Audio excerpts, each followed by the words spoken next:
Ayan guys, grabe ang sweet talaga ni Mami Myrna kay GM.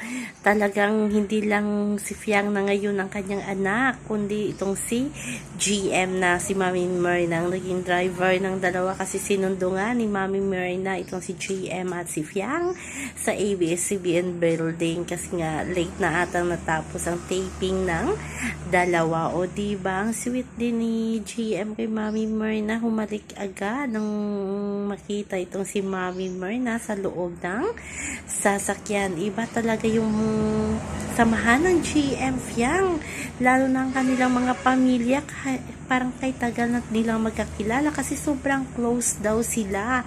Ayun naman yan sa pamilya ni GM. So magaan ang pagtatrabaho niyang dalawa bilang love team kasi nga okay na okay ang kanilang mga pamilya. Yan naman talaga ang isa sa nagiging successful ang love team, kung ang kanilang mga pamilya ay magkakasundo at talagang pinupush sila sa kanilang mga pangarap.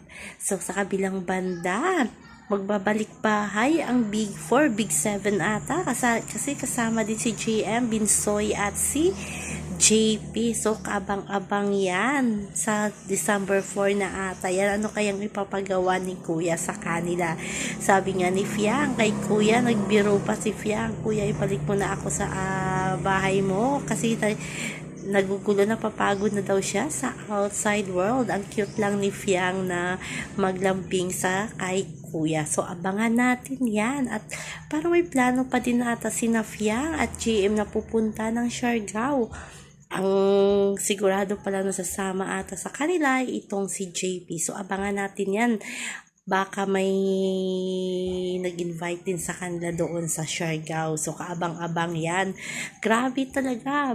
Buong Pilipinas na talaga ang daming GM Fiang. Hindi na maipagkakaila na talagang sila na talaga ang nilayag ng management. So, kaabang-abang yung mga susunod na project nilang dalawa. Ito naman kasi si JM talagang parang dramatic actor ang dating ni GM, sa boses pa lang at mata ni GM na nangungusap na parang iiyak. Talagang sisikat itong si GM Ibarra. Joshua Garcia, diba? Dati PBB yan.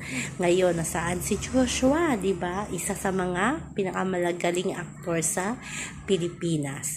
So, yan lang muna guys ang ating update sa ngayon. Hanggang sa muli. Bye-bye. So, abangan natin ang mga ganap ng GM Fiang at ng iba pang PBB housemate. At talagang grabe talaga, dinudumog sila ng mga tao kahit saan sila magpunta. Bye-bye!